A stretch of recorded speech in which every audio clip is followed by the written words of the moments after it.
नमस्कार. VCN न्यूजच्या या व्यक्तिविशेष कार्यक्रमामध्ये आपलं स्वागत आहे.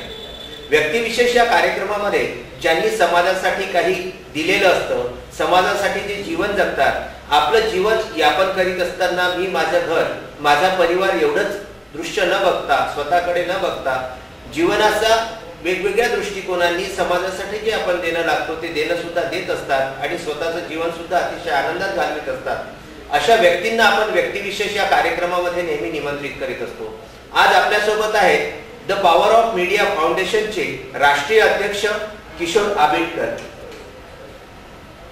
किशोर आबिटकर सणांबद्दल जर सांगायचं झालं तर किशोर आबिटकर हे सुमारे 30 ते 35 वर्षाची पत्रकारितेची परंपरा जोपासून आहे. कर्नाटकच्या बेळगाव तरुण भारत या दैनिकाचे त्यांनी संपादक म्हणून सुद्धा संपादकत्व सुद्धा भूषविलेलं आहे आणि गेल्या 35 वर्षापासूनचा त्यांचा पत्रकारितेचा व्यासंग आहे. सर्वप्रथम आपल्याला एक प्रश्न विचारावासा वाटतो, तो म्हणजे असा की आपण आपल्या पत्रकारितेला केव्हापासून, कशी आणि कधी सुरुवात केली त्याबद्दल थोडीशी माहिती आमच्या प्रेक्षकांना सांगा. 1980 साली मी प्रत्यक्ष पत्रकारितेला सुरुवात केली. त्यावेळी वृत्तपत्रामध्ये ग्रामीण वार्ता हा प्रकार नव्हता. ग्रामीण भागातल्या बातम्या वृत्तपत्रात लागाव्यात या अपेक्षेनं मी बऱ्याचदा बातम्या लिहून संपादकांच्या पर्यंत जाईल. त्यावेळेला संपादक मला नेहमी सुरवून सांगायचे की आम्हाला बातम्या मिळतात, मर्डरचे असतील, बलात्काराचे असतील, क्राईम न्यूज हे आम्हाला पोलीस स्टेशनवरून येतात. ग्रामीण भागातील इतर बातम्यांशी आम्हाला काही देणं घेणं नाही आणि त्यावेळेला ग्रामीण भागात अंक खपावेत अशीही त्यावेळेला अपेक्षा नसायची. भल्या वृत्तपत्रांची खप त्यावेळेला 10 आणि 12 हजारापर्यंत मर्यादित. अशा वेळेला मला असं नेहमी वाटायचं की मीही बातमीदार व्हावं, माझ्याही बातम्या वृत्तपत्रातून याव्या आणि सातत्यानं मी स्वखर्चानं जायचो, संपादकांना भेटायचं आणि बातम्या छापायच्या. त्यानंतर एका संपादकाला असं वाटलं की खरोखरच बाबा ह्याच्या बातमीमध्ये काही दम आहे. त्यांनी मला गारगोटीचा तालुका प्रतिनिधी म्हणून नेमणूक केली. पुढारी सकाळमध्ये पहिल्यांदा मी 6 महिने काम केलं, नंतर पुढारीमध्ये मी काम सुरू केलं आणि नंतर जसं जसं वेगानं बातम्या वाढायला लागल्या, तसं जसं स्पर्धा निर्माण व्हायला लागली, तसं तसं माझं ते स्थान ठळक व्हायला लागलं पत्रकारितेतलं. 1986-87 पर्यंत मी पुढारी आणि तरुण भारत या दोन्ही पेपरमध्ये तालुका प्रतिनिधी म्हणून काम करत होतो. 87 साली मी स्वतःचं दैनिक सिंहवाणी हे सुरू केलं. या दैनिकाचं वैशिष्ट्य असं होतं की महाराष्ट्रातील प्रत्येक दैनिक ही नगरपालिका पातळीवर महानगरपालिका क्षेत्रामध्ये होती. फक्त माझं एकमेव दैनिक असं होतं की त्यावेळेला ग्रामपंचायतमध्ये ते कार्यरत होते. हे दैनिक पुढं 6 वर्ष 7 वर्ष चाललं. त्याच्यानंतर आर्थिक अडचणीमध्ये मला बंद करावं लागलं. त्या काळात मला 10 लाख रुपयाचा, किमान 10 लाख रुपयाचा तोटा सहन करावा लागला. यापूर्वी सातत्यानं बातम्या देत असताना मी अनेक विषयांना स्पर्श केला. त्याच्यामध्ये अंधश्रद्धा निर्मूलन, त्याच्यानंतर बऱ्याच ज्या गोष्टी समाजामध्ये अनिष्ट वृत्ती होत्या त्याच्यामध्ये माझ्या भरपूर सिरियल्स त्यावेळेला आल्या. काही मोठ्या संस्थांच्या विरोधात काही प्रकरणं केली. ह्याच्यामध्ये महत्त्वाचं म्हणजे भूमी नसलेली गावे. आपल्याला माहीत आहे की भूमी नसलेला देश माहीत आहे सगळ्यांना, पण भूमी नसलेली गावे, तेही महाराष्ट्रात कोल्हापूरसारख्या प्रगत जिल्ह्यामध्ये भूमी नसलेली गावे असू शकतात हे मी शासनाला दाखवून दिलं. शासनामध्ये त्याच्यावर विधान परिषदेमध्ये, विधानसभेमध्ये चर्चा झाली आणि त्यानंतर तो प्रश्न सुटला. त्याच्यानंतर मडगाव भूखंड नावाचा असाच एक खूप मोठा गाजलेला प्रश्न होता, तोही मी सोडवला. जवळजवळ 23 वर्ष मी त्या विषयावर लिखाण करत होतो आणि एखाद्या वार्ताहरानं किंवा एखाद्या पत्रकारानं एखादा विषय घेऊन 23 वर्ष सातत्यानं लिखाण करणं हे मला वाटत नाही दुसऱ्या कोणी केलं असावं. ते मी सातत्यानं केलं आणि 23व्या वर्षी गावकऱ्यांना न्याय मिळवून दिला. फक्त लेखणीच्या ताकदीवर त्यांना न्याय मिळाला. एक गोष्ट इथे आवर्जून सांगावीशी वाटते, 30 ते 35 वर्षाची पत्रकारिता जोपासून ग्रामीण जीवनातलं पत्रकारांविषयीचं, वार्ताहरांविषयीचं, बातमीदारांविषयीचं त्यांनी जे अवलोकन केलं, त्या अवलोकनामधून त्यांना एक गोष्ट प्रामुख्यानं लक्षात आली की ग्रामीण पत्रकार हा, ग्रामीण वृत्तपत्र विक्रेता असो किंवा ग्रामीण पत्रकार असो, हा पूर्णपणे वृत्तपत्र मीडियाच्या माध्यमातून म्हणा किंवा सोशल मीडियाच्या माध्यमातून म्हणा पूर्णपणे दुरावलेला आहे. तो जरी ग्रामीण भागातल्या बातम्या आपल्यापर्यंत पोहोचवत असला, संपादकांपर्यंत पोहोचवित असला, तरी त्याच्यावरती जी काळजी, जी लक्ष संपादकांनी द्यायला पाहिजे, वृत्तपत्र मीडियाने द्यायला पाहिजे, ते दिल्या गेलेलं नव्हतं. आणि म्हणूनच द पॉवर ऑफ मीडिया ही संकल्पना त्यांना त्यावेळी सुचली. पॉवर ऑफ मीडिया या संघटनेची स्थापना 26/3/2018 म्हणजे सुमारे 11 महिन्यांपूर्वी झालेली आहे. आणि ग्रामीण वार्ताहरांच्या, ग्रामीण पत्रकारांच्या, ग्रामीण बातमीदारांच्या समस्या तसेच वृत्तपत्र विक्रेत्यांच्या सुद्धा समस्या ह्या कशा आहेत हे त्यांनी त्याचा अभ्यास केला. आणि म्हणूनच द पॉवर ऑफ मीडिया नावाची ही स्थापना त्यांनी केली. त्याच्यामध्ये नुसतेच पत्रकार, वार्ताहर, बातमीदार घेतले गेलेले नाही, तर वृत्तपत्राशी, प्रसारमाध्यमांशी पूरक असलेले साहित्यिक, कवी, लेखक यांचा सुद्धा सर्वसमावेशक अशी कार्यकारिणी त्यांनी तयार केली.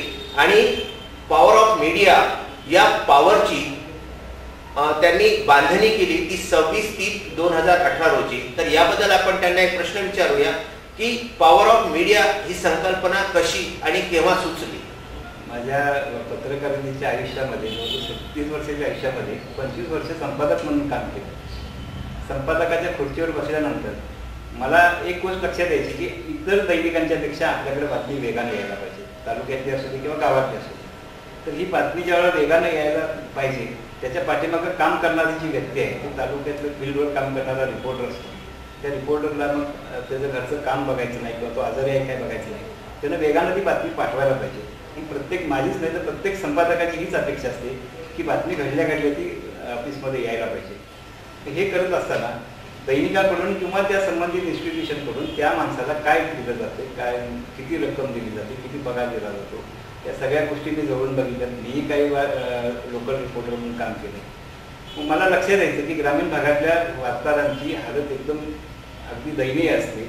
त्यांचा पगार सांगून, विचारून किंवा सांगून आपलीच गोष्ट म्हणजे उघड करायची नसते आणि कधी ही गोष्ट बोलत पण नाही.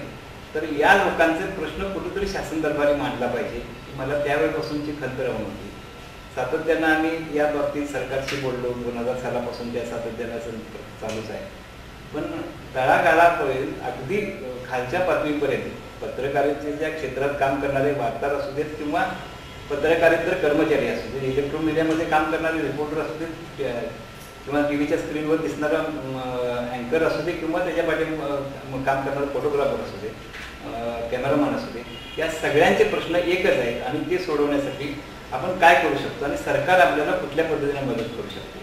मुद्दा असा आहे की सरकारनं ज्या गोष्टी पत्रकारांसाठी घोषित केलेल्या आहेत त्यातल्या कुठल्याही पत्रकारांपर्यंत, तळागाळापर्यंत गोष्टी पोहोचत नाही, सोयी सवलती पोहोचत नाही.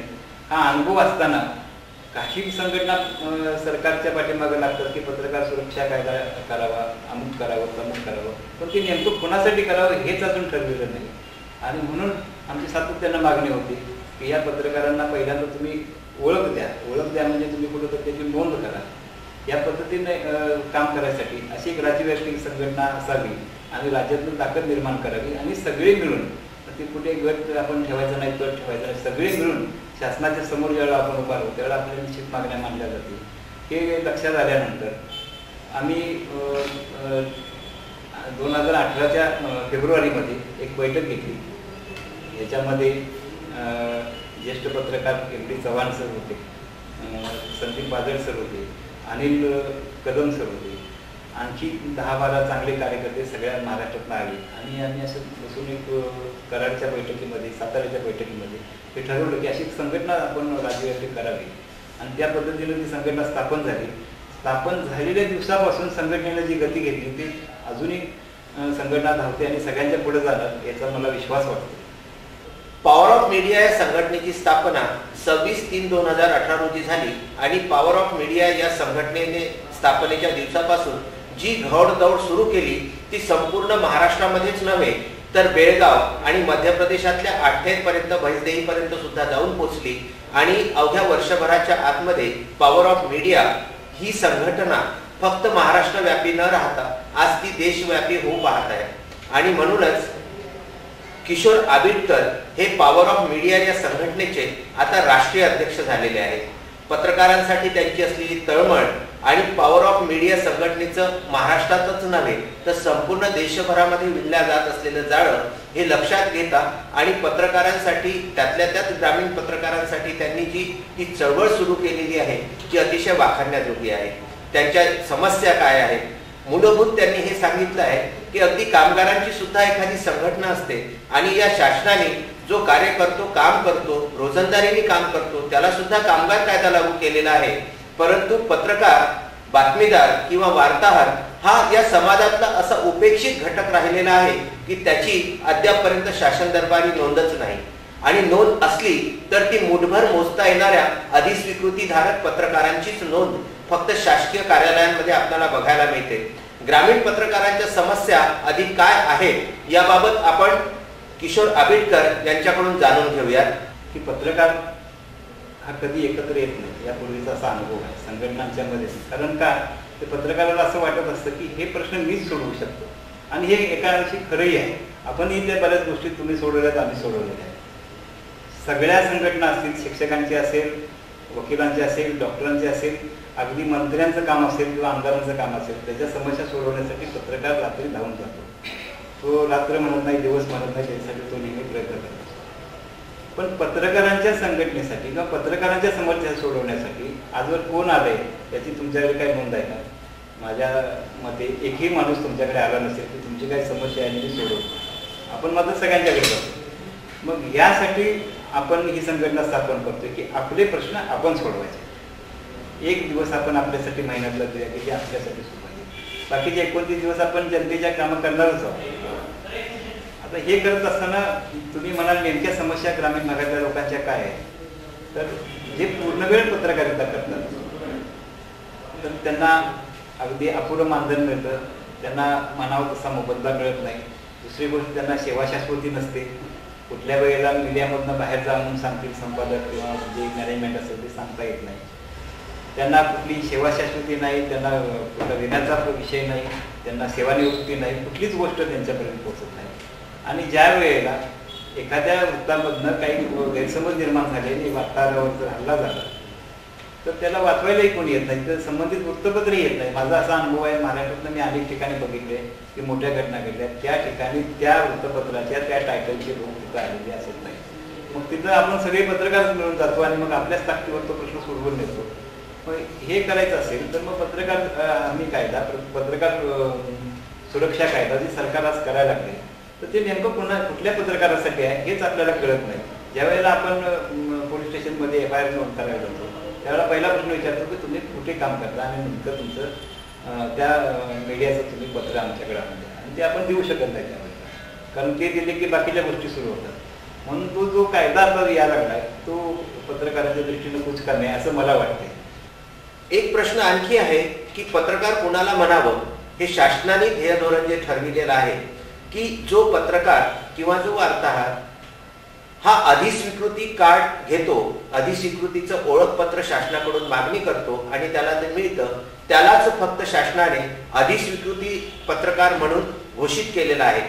संपूर्ण महाराष्ट्रामध्ये जर ही संख्या आपण बघितली तर किमान 4 ते 5 हजार व्यक्ती अशा असतील की जे अधिस्वीकृत पत्रकार म्हणून शासनामध्ये ज्यांची नोंद झालेली आहे. परंतु अभ्यासाअंती आपल्याला असं कळून येतं की यामधले जर वरचे आकडे वगळले तर ज्यांची साप्ताहिक बंद पडलेली आहे किंवा ज्यांची साप्ताहिक ही फक्त शासनासाठी 10 किंवा 20 कॉपींच्या माध्यमातून शासनापर्यंत पोहोचविल्या जातात, अशा लोकांचा यामध्ये समावेश आहे. किंबहुना असं म्हणता येईल की ज्या व्यक्तींना राजाश्रय लाभलेला आहे अशा व्यक्तींची ही अधिस्वीकृती पत्रकार म्हणून नोंद झालेली आहे. ग्रामीण पत्रकाराचा त्यामध्ये कुठल्याही प्रकारचा उल्लेख झालेला नाही आहे आणि ग्रामीण पत्रकार हा जसा उपेक्षित पूर्वीपासून राहिलेला आहे तो आजही तसाच उपेक्षित आहे. यासाठी पॉवर ऑफ मीडिया कोणतं पाऊल उचलणार आहे आणि त्यासाठी पॉवर ऑफ मीडिया काय काय करणार आहे हे सुद्धा किशोर आबिटकरांनी सांगावं असं मला वाटतं.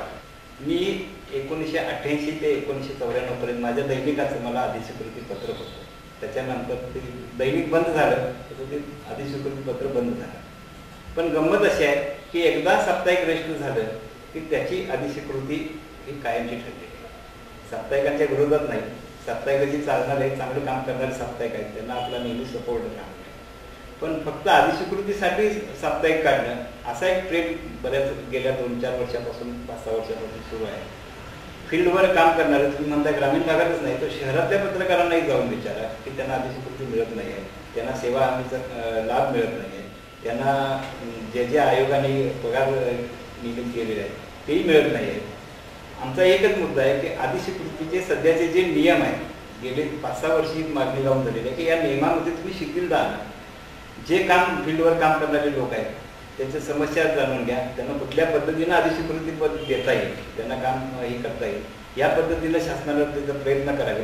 ही मागणी लावूनच झालेली आहे, पण शासन तिकडे दुर्लक्ष करत आहे.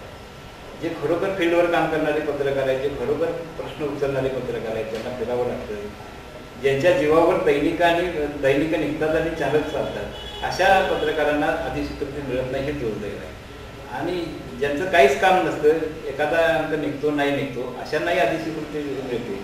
मग त्यांना तुम्ही म्हणताय राजाश्रय लाभला की काय माहीत नाही, कारण पत्रकार हा कायम विरोधी पक्षात असतो, तो कधीही सत्ताधारी पक्षाबरोबर नसतो असं माझं मत आहे. कारण मी आजपर्यंत गेल्या 34-35 वर्षाच्या 40 वर्षाच्या कालखंडामध्ये मी कायम विरोधी पक्षात आहे. जे सरकार येईल त्याच्या विरोधात, कारण आपलं कामच आहे की समाजाची भूमिका शासनासमोर मांडायची आहे, समाजाचे प्रश्न शासनासमोर मांडायचे आहेत, शासनाच्या चुकीच्या धोरणावर समाजाच्या वतीने टीका करायचे, हे पत्रकाराचं कामच आहे. जर शासनाच्या बाजूने ते लिहिलं, शासनाच्या चांगल्या गोष्टी पत्रकार लिहित असतो, पण पहिलं काम त्याचं आहे की समाजाशी बांधील राहून समाजासाठी काम करायचं आहे. अशा पत्रकारांना अधिस्वीकृती मिळत नाही हे तर जग जाहीरच आहे. पण म्हणून आमची पॉवर ऑफ मीडियाच्या वतीने एक प्रमुख मागणी राहील की अधिस्वीकृतीच्या नियमामध्ये बदल झाले पाहिजेत, शिथिलता आली पाहिजे आणि बहुसंख्य पत्रकारांना ज्यांची सर्व्हिस 10 वर्षापेक्षा जास्त झालेली आहे अशांना अधिस्वीकृती देण्यास टप्प्याटप्प्याने शासनाने सुरू करावं अशी मागणी मी यांनी. किमान ग्रामीण वार्ताहरांना, पत्रकारांना, बातमीदारांना सेवा हमी कायदा लागू करण्यात यावा यासाठी पॉवर ऑफ मीडिया काय करते आहे असं आपण यांना विचारूया. पॉवर ऑफ मीडियाची स्थापना झाल्यापासून पत्रकारांना सेवा हमी कायदा लागू करावा आणि पत्रकारांची नोंद शासन दरबारी व्हावी यासाठी सातत्यानं पॉवर ऑफ मीडियाचे पदाधिकारी सगळीकडे सांगत आहेत, त्याच्यानं जनमत तयार करत आहेत. या पहिल्या अधिवेशनामध्ये आम्ही हा प्रश्न प्रामुख्याने घेत आहोत आणि याच पद्धतीनं पहिल्या अधिवेशनामध्ये आपल्या राज्याचे सन्माननीय मंत्री महोदय चंद्रकांत दादा पाटील उपस्थित राहणार आहेत आणि त्यांच्याच गावी हे अधिवेशन होत आहे. त्यामुळं त्यांच्याकडनं त्यांच्या मागं हा कायदा पास करावा यासाठी पाठपुरावा करण्याचा प्रयत्न होणार आहे. अधिवेशनामध्ये आपण तो ठराव पण करतो आहोत आणि असं झालं तर किमान आपल्या पत्रकारांना थोडासा न्याय मिळेल आणि ते आपण पत्रकार असल्याचं कोणाला सांगू शकते. जर शासनाने एखादी 60 वर्षानंतरची योजना आणली तर ती योजना या पत्रकारांना लागू होऊ शकते. मुख्यमंत्र्यांनी नुकतंच जाहीर केलेलं आहे की पेन्शन योजना ही पत्रकारांना लागू होणार. पत्रकारांना पेन्शन योजना लागू होणार म्हणजे नेमकं काय, पत्रकार कोण हा प्रश्न मात्र जसाच्या तसा आहे. ग्रामीण भागामध्ये वनवन फिरणारा पत्रकार हा खरा पत्रकार की वातानुकूलित कक्षामध्ये बसून पत्रकारिता करणारा पत्रकार हा खरा पत्रकार हे शासनाने आज ठरविण्याची वेळ आलेली आहे. आणि अधिस्वीकृतीचे जे नियम आताच किशोरजी आबिटकर यांनी सांगितलं की अधिस्वीकृतीच्या नियमामध्ये थोडीशी शिथिलता आणावी आणि किमान ज्यांचा 10 वर्षाचा अनुभव आहे, ज्यांनी 10 वर्ष पत्रकारिता केलेली आहे अशा व्यक्तींना अधिस्वीकृती धारक म्हणून ओळखण्यात यावं अशी मागणी सुद्धा येत्या होऊ घातलेल्या अधिवेशनामध्ये करायची आहे असं त्यांनी सांगितलं.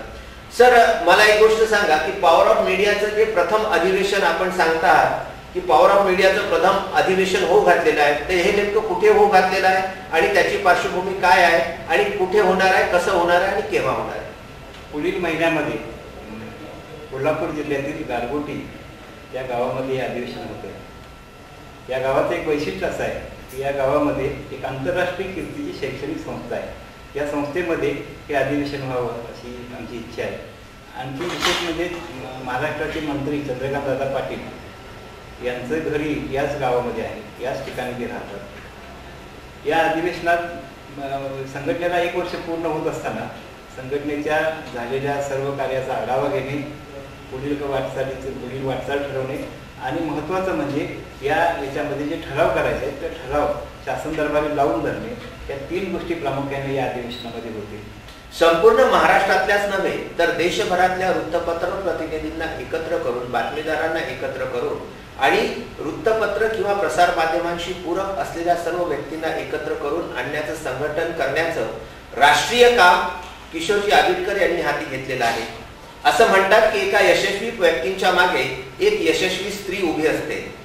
सहजीवनाचा आनंद आणि पत्रकारिता ही दोन्ही नेमकी कशी साध्य करता आली याबद्दल आपण किशोर आबिटकर यांना विचारूया. आमचं लग्न ज्या वर्षी झालं त्याच वर्षी मी दैनिक सुरू केलं. दैनिक सुरू केलं ते 6 वर्ष सेट करायसाठी रात्रंदिवस काम केलं आणि याबरोबर माझी पत्नी रेखा तिनं कधीही तक्रार केली नाही.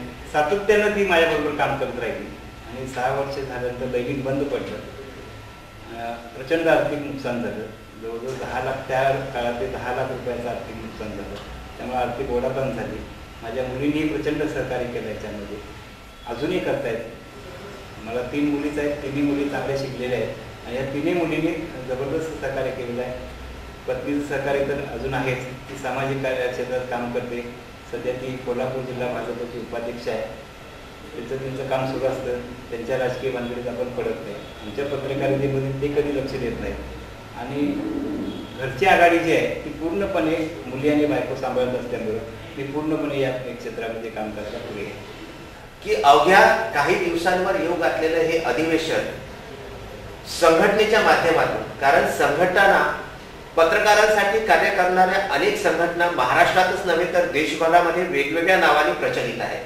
त्यामध्ये आजपर्यंतचा अनुभव असा आलेला आहे की ज्या ज्या संघटना निर्माण झाल्या त्यांनी आपल्या वैयक्तिक स्वार्थासाठी इतरांचा उपयोग करून घेतला.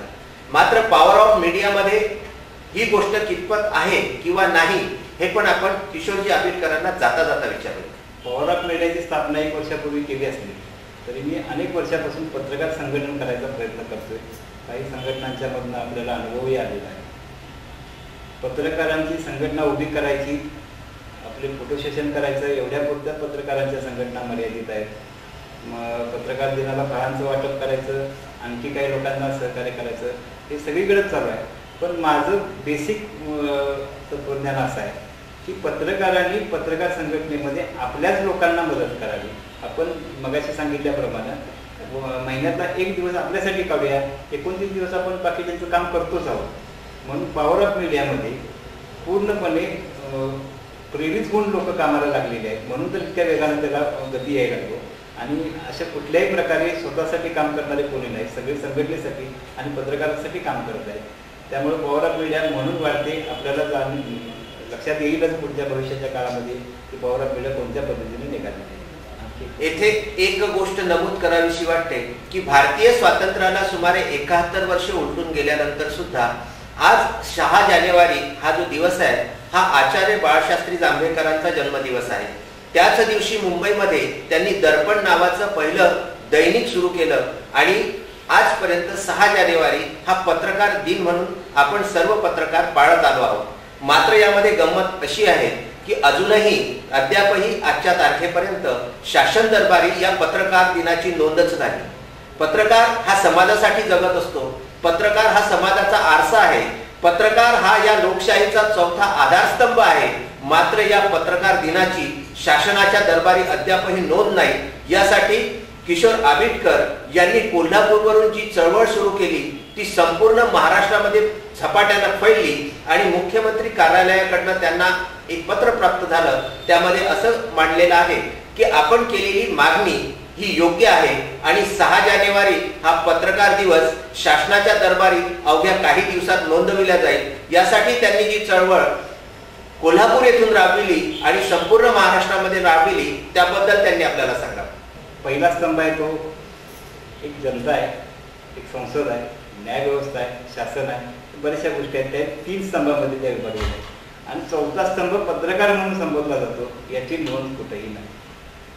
अशी कुठेही स्पेशल वागणूक कोणालाही मिळत नाही. याच पद्धतीनं 71 वर्षे स्वातंत्र्य लागून सुद्धा 6 जानेवारी हा दिवस पत्रकार दिन म्हणून साजरा व्हावा की शासनानं कुठंतरी अधिकृतपणे घोषणा करायला पाहिजे किंवा त्याची नोंद ठेवायला पाहिजे. ती केली गेली नाही. पण पॉवर ऑफ मीडियानं मागणी केल्यानंतर मात्र शासनाला जाग आली आणि आता येत्या काही काळामध्ये ती नोंद होईल. याबद्दल पहिल्यांदा आपण शासनाचं अभिनंदन करूया, शासनाला धन्यवाद देऊया आणि इथून पुढं ज्या पॉवर ऑफ मीडियाच्या इतर मागण्या आहेत त्याही शासनाने लवकरात लवकर मंजूर करूया अशी त्यांना विनंती करूया. किशोरजी आबिटकरांबद्दल महाराष्ट्रामध्ये एक किस्सा फार प्रचलित आहे. अगदी ज्या दिवशी त्यांच्या लग्नाची तारीख होती, ज्या दिवशी त्यांना ओल्या अंगाची हळद लागली होती आणि अशा ओल्या हळदीच्या अंगाने त्यांच्या गावामध्ये एक घटना घडली, तो किस्सा आपण इथे ऐकूया.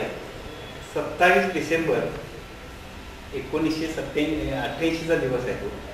एक हुंडाबळी झालेला होता बुदरगड तालुक्यातील बामणे या गावी, आणि एका नवविवाहित स्त्रीची हत्या करून तिला पुण्यात आलेलं होतं. त्याच्यानंतर पोलीस तक्रार झाली, बऱ्याचशा गोष्टी झाल्या, काही लोकांना अटक झाली, आणि पुन्हा ते प्रेत उकरून काढून त्या प्रेतासह SP कार्यालयावर मोर्चा नेला होता. त्यावेळेला काय व्हॉट्सअप नव्हते, मोबाईल नव्हते, फॅक्स नव्हते, काहीच नव्हतं. त्यावेळेला त्या लोकांनी मला सांगितलं की अशी बातमी घडलेली आहे आणि तुम्ही येऊन ती बातमी कव्हर करायला पाहिजे. म्हटलं तर रात्रीचे 9 वाजले, मी सकाळी 6 वाजता येतो तुमच्याकडे, मला न्यायची आणि आणायची तेवढी सोय करा आणि बातमी लिहून देतो तेवढी ऑफिसला पोहोचवायची व्यवस्था करा. म्हणजे एवढी गडबड काय, म्हटलं मी लग्नाला निघालो की ठीक आहे. सकाळी आले ते ॲम्बॅसिडर घेऊन, आम्ही त्या ठिकाणी गेलो, त्या खड्ड्याचे फोटो घेतले, प्रेताचे फोटो घेतले, बातमी लिहिली येता येता गाडीमध्ये त्यांना दिली. ते कोल्हापूरला घेऊन गेले, म्हणजे लग्नाला जाऊन या. त्याच्यानंतर एक प्राचार्य भेटले मला आमच्या कॉलेज महाविद्यालयाचे. मला म्हटलं जरा घरात सोडा, कारण मी लग्नाला निघाले. तिने घरात सोडलं आणि ते पण निघून गेले. तिकडे तोपर्यंत लग्नाला जाणारी मराठी मंडळी सगळी म्हणजे कुठं पळून गेला की काय. त्या गाडीत बसलो, 11चा मुहूर्त होता, 2ला पोहोचलो आम्ही. 2ला आमचं लग्न झालं. संध्याकाळी आलो त्यावेळेला ते काय लोक भेटायला आले, पण दुसऱ्या दिवशी सकाळी पुढारीच्या मेन आवृत्तीमध्ये अर्धपान पहिली बातमी लागली, इतकी मोठी, ती सेन्सेशनल घटनाच होती. ती अशी बाय नेम माझी लागलेली होती त्यावेळेला बातमी. आणि म्हटलं हे बघा बातमी छान दिली वगैरे तुम्ही, आणि आता असं फॉलोअप द्यायला पाहिजे. कुणाच्या लग्नाला गेलो होतो, कुठं माझ्याच गेलो होतो, पण सांगाल का नाही, म्हणजे अशा वेळेला तुम्ही कसं काय आला आमच्याकडे. तर नाही म्हटलं, एक काम करा, आता ते बाकीचं सोडून द्या, पहिल्यांदा पुढची बातमी सांगा, फॉलोअप द्यायचा आपल्याला, आणि मग काय असेल ते चहा पाण्याचं. मित्रांनो, पत्रकारिता अंगी असणं आणि पत्रकारिता रक्तामध्ये भिन्न ह्या 2 वेगवेगळ्या बाबी आहेत.